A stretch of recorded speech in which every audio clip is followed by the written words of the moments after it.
नवां बाब। मफलूज को शिफा।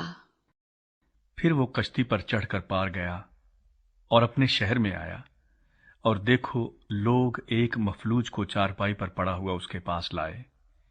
यीशु ने उनका ईमान देखकर मफलूज से कहा, बेटा, खातिर जमा रख, तेरे गुनाह मुआफ हुए। और देखो बास फकीहों ने अपने दिल में कहा, ये कुफ्र बकता है। यीशु ने उनके ख्याल मालूम करके कहा कि तुम क्यों अपने दिलों में बुरे ख्याल लाते हो। आसान क्या है, ये कहना कि तेरे गुनाह मुआफ हुए, या ये कहना कि उठ और चल फिर। लेकिन इसलिए कि तुम जान लो कि इब्ने आदम को जमीन पर गुनाह मुआफ करने का इख्तियार है। उसने मफलूज से कहा, उठ, अपनी चारपाई उठा और अपने घर चला जा। वो उठकर अपने घर चला गया। लोग ये देखकर डर गए और खुदा की तमजीद करने लगे, जिसने आदमियों को ऐसा इख्तियार बख्शा।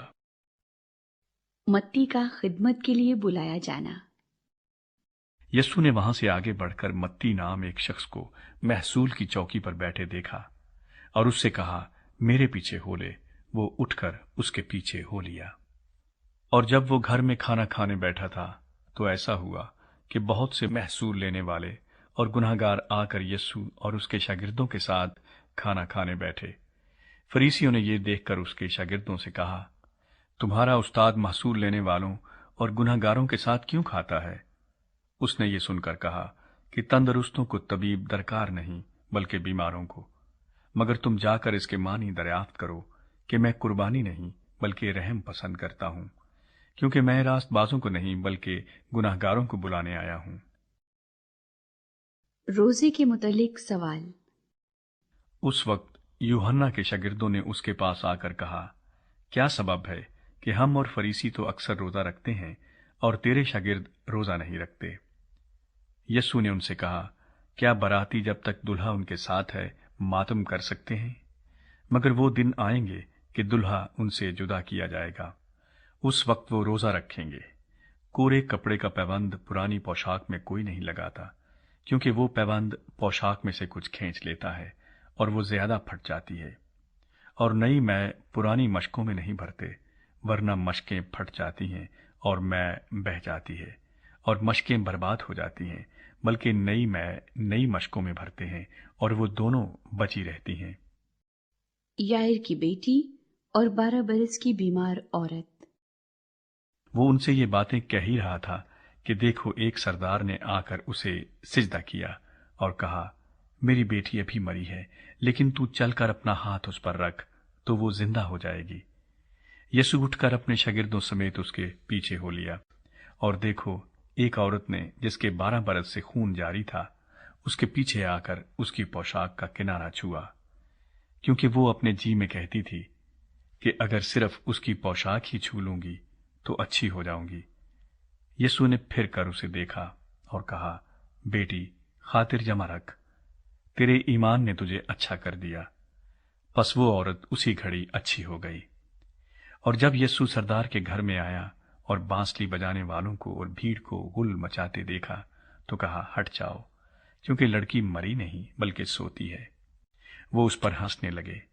मगर जब भीड़ निकाल दी गई तो उसने अंदर जाकर उसका हाथ पकड़ा और लड़की उठी, और इस बात की शोहरत उस तमाम इलाके में फैल गई। 2 अंधों को शिफा। जब यीशु वहां से आगे बढ़ा तो 2 अंधे उसके पीछे ये पुकारते हुए चले कि आए इब्ने दाऊद हम पर रहम कर।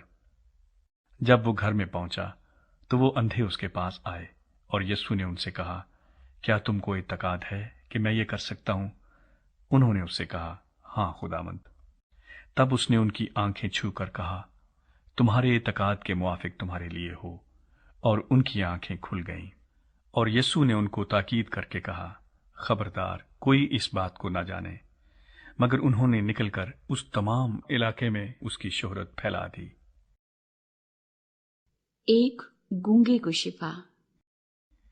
जब वो बाहर जा रहे थे तो देखो लोग एक गूंगे को, जिसमें बदरू थी, उसके पास लाए। और जब वो बदरू निकाल दी गई तो गूंगा बोलने लगा। और लोगों ने ताज्जुब करके कहा कि इस्राएल में ऐसा कभी नहीं देखा गया। मगर फरीसियों ने कहा کہ یہ تو بدروحوں کے سردار کی مدد سے بدروحوں کو نکالتا ہے۔ ہجوم پر ترس۔ اور یسوع سب شہروں اور گاؤں میں پھرتا رہا اور ان کے عبادت خانوں میں تعلیم دیتا اور بادشاہی کی خوشخبری کی منادی کرتا اور ہر طرح کی بیماری اور ہر طرح کی کمزوری دور کرتا رہا۔ اور جب اس نے بھیڑ کو دیکھا تو اس کو لوگوں پر ترس آیا، کیونکہ وہ ان بھیڑوں کی مانند جن کا چرواہا نہ ہو خستہ حال اور پراگندہ تھے۔ تب اس نے اپنے شاگردوں سے کہا کہ فصل تو بہت ہے لیکن مزدور تھوڑے ہیں، پس فصل کے مالک کی منت کرو کہ وہ اپنی فصل کاٹنے کے لیے مزدور بھیج دے۔